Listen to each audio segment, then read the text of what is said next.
बिस्मिल्लाहिर्रहमानिर्रहीम। Dear student, अस्सलामु अलैकुम व रहमतुल्लाहि व बरकातहू। चैप्टर नंबर 13 जो आज का बेटा लेक्चर का टॉपिक है, रोल ऑफ रेस्पिरेटरी पिगमेंट्स। बेटा रेस्पिरेटरी पिगमेंट हमारे ह्यूमन बॉडी में दो मुख्तलिफ पिगमेंट हैं। Number 1 haemoglobin. बेटा हीमोग्लोबिन जो है ऑक्सीजन ट्रांसपोर्टिंग पिगमेंट कहलाता है और ये मोस्ट वर्टिब्रेट में मौजूद होता है। बेटा जैसा कि आप जानते हैं कि हीमोग्लोबिन का आप स्ट्रक्चर पढ़ चुके हैं। It consist of 4 polypeptide chain होती हैं इसमें, with central iron containing haem group मौजूद है विच बाइंड करता है ऑक्सीजन के साथ।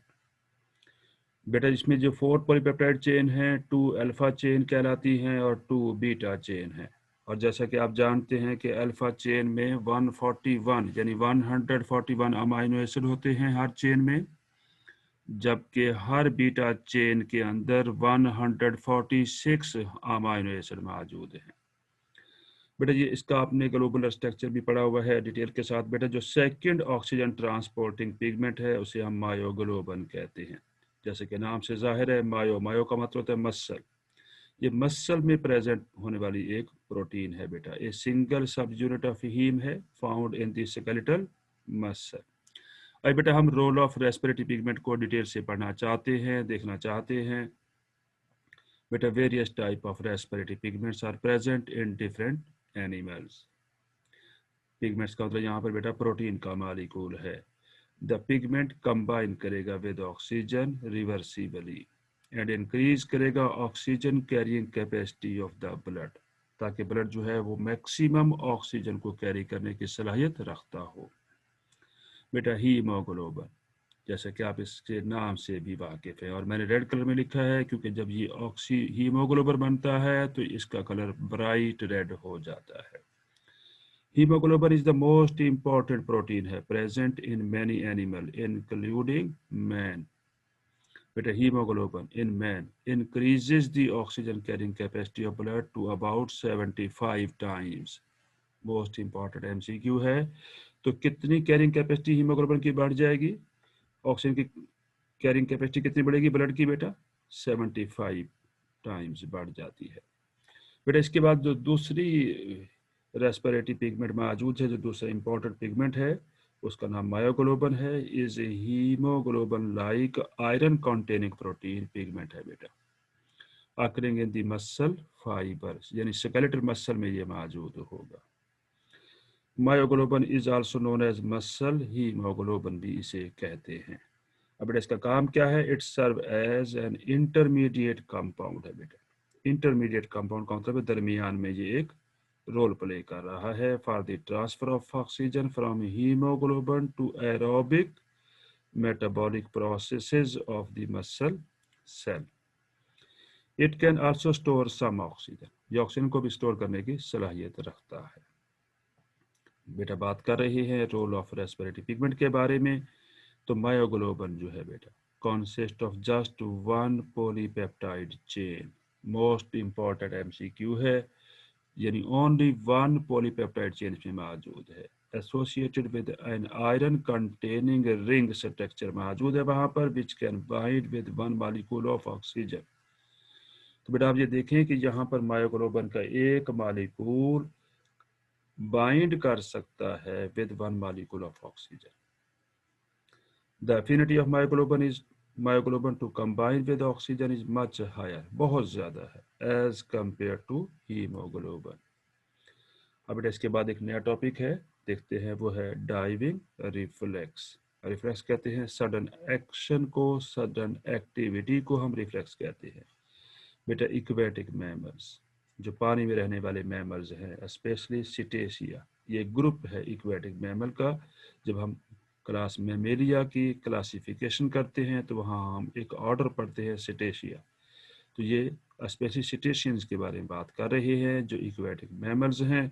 Can stay in the depth of ocean, ocean के डेप्थ में स्टे कर सकते हैं फॉर अबाउट 2 आवर्स, 2 घंटे तक, without coming up for air, बाहर आए बगैर। बेटा ये डाइविंग मैमल जो हैं have almost twice the volume of blood. Most important MCQ है, इनके पास ट्वाइस वॉल्यूम ऑफ ब्लड होता है in relation to their body weight as compare to non diver. जो नॉन डाइवर हैं उनमें ब्लड जो है कम होता है, जबकि डाइवर के अंदर जो डाइविंग मैमल हैं उनमें ट्वाइस द वॉल्यूम, दुगना वॉल्यूम होगा ब्लड का, यानी डबल हो जाएगा। बेटा most of the diving mammal have high concentration of myoglobin in their muscle. उनके मसल में मायोग्लोबिन की क्वांटिटी बहुत ज़्यादा होती है। अब देखिए मायोग्लोबिन वहाँ क्या रोल प्ले कर रही है। मायोग्लोबिन बाइंड करती है एक्स्ट्रा ऑक्सीजन के साथ। When a mammal dives, जब डाइव करेगा to its limit, the diving reflex is activated. उसकी डाइविंग रिफ्लेक्स एक्टिवेट हो जाएगी ऑटोमेटिकली। आइए बेटा देखते हैं, हम डाइविंग रिफ्लेक्स के बारे में बात कर रहे हैं। अब बेटा ब्रीदिंग स्टॉप हो जाएगी। उस दौरान the rate of heartbeat slows down, यानी हार्ट बीट भी कम हो जाएगी, स्लो हो जाएगी to 1/10 of the normal rate. Most important MCQ है, नॉर्मल रेट से 1/10 हो जाएगी। The consumption of oxygen and energy is reduced, यानी ऑक्सीजन का इस्तेमाल भी कम हो जाएगा और एनर्जी का इस्तेमाल भी कम हो जाएगा, क्योंकि रेट ऑफ हार्ट बीट भी कम हो चुकी है, मेटाबॉलिक एक्टिविटी भी स्लो हो गई है।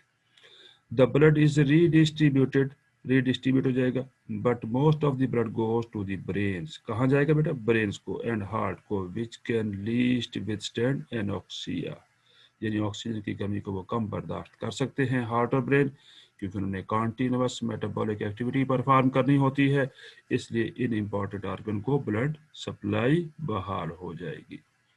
कब होगी बेटा? डाइविंग रिफ्लेक्स के दौरान। अब बेटा स्किन जो मसल हैं या डाइजेस्टिव ऑर्गन जो हैं इन मैमल्स के अंदर and other internal organ receive very little blood supply उनको बहुत कम मिलेगी, बहुत ज़्यादा कम होगी, ज़्यादा नहीं हो सकेगी। While an animal is submerge, क्योंकि एनिमल अब पानी में डूबा हुआ है। Because this area can survive with less oxygen, oxygen कम भी मिले तब ये सर्वाइव कर सकते हैं। यानी स्किन हो गई, डाइजेस्टिव सिस्टम हो गया, अदर इंटरनल ऑर्गन हो गए, उनको ब्लड सप्लाई कम भी काफ़ी रहेगी। अब बेटा मसल जो है वो शिफ्ट हो जाएंगे from aerobic to anaerobic respiration. हम बेटा डाइविंग रिफ्लेक्स के बारे में बात कर रहे हैं। अब बेटा आगे हम बात करना चाहते हैं लंग्स की कैपेसिटी कितनी है, कितनी उनमें एयर स्टे कर सकती है। बेटा in an adult human being when the lungs are fully inflated, जब लंग्स मुकम्मल तौर पे हवा से भरे हुए हो, the total inside capacity of lung is about 5 litre. Most important MCQ है, 5 लीटर जो है हवा उसके अंदर जा सकती है। Normally when we are at rest या स्लीप, जब हम सो रहे हों या रेस्ट कर रहे हों, the exchange is only about half A litre. तकरीबन आमतौर पर आधा लीटर जो है हवा का एक्सचेंज होती है, याद रखिएगा, मोस्ट इंपॉर्टेंट एमसीक्यू है। लेकिन the volume of air taken inside the lungs, जो लंग्स हवा अंदर ले जाता है उसका जो वॉल्यूम है और जो एक्सपेल्ड होती है ड्यूरिंग एक्सरसाइज, जब एक्सरसाइज कर रहे हो तब अबाउट 3.5 लीटर होगी, यानी ज़्यादा हो जाएगी, बढ़ जाएगी, तकरीबन 3 लीटर बढ़ गई है। देखिए पहले आधा लीटर हवा की एक्सचेंज हो रही थी जब हम रेस्ट में थे, लेकिन जब एक्सरसाइज कर रहे हैं तो 3.5 लीटर जो है वो एक्सचेंज होगी। इन अदर वर्ड्स हम ये कह सकते हैं there is a residual volume of 1.5 litre, यानी वहाँ पर जो हवा स्टे करेगी, एयर स्टे करेगी लंग्स के अंदर, वो 1.5 लीटर हो सकती है even during exercise which can not be expel. उसको एक्सपेल नहीं किया जा सकता। वजह क्या है? अगर उसको एक्सपेल कर दिया तो हमारे लंग्स कोलैप्स हो जाएंगे। तो लंग्स को कोलैप्स होने से बचाने के लिए रेजिडुअल वॉल्यूम जो है 1.5 लीटर होना ज़रूरी है। नॉर्मली एट रेस्ट, जब हम रेस्ट में होते हैं, वो inhale and exhale 15 to 20 times per minute, लेकिन during exercise the breathing rate में rise to 30 times per minute.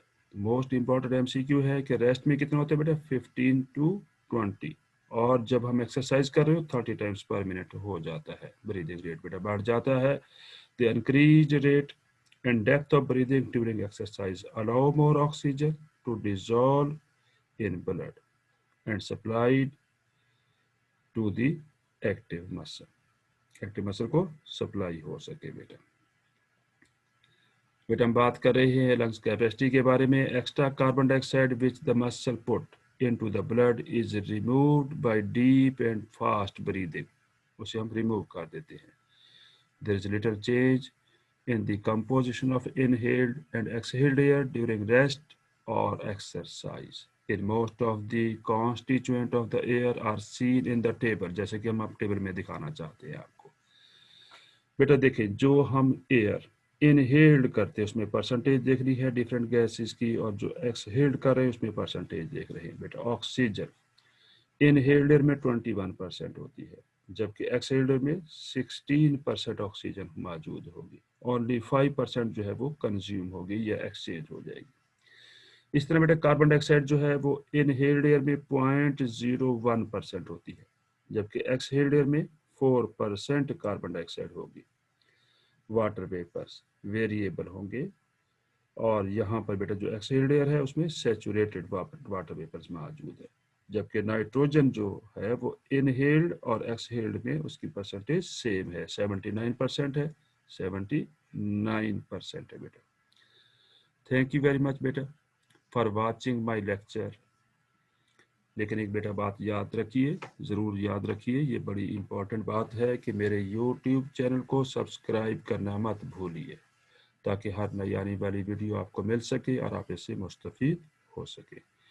हमारा नस्बुलैन आपकी कामयाबी। अल्लाह हाफिज़।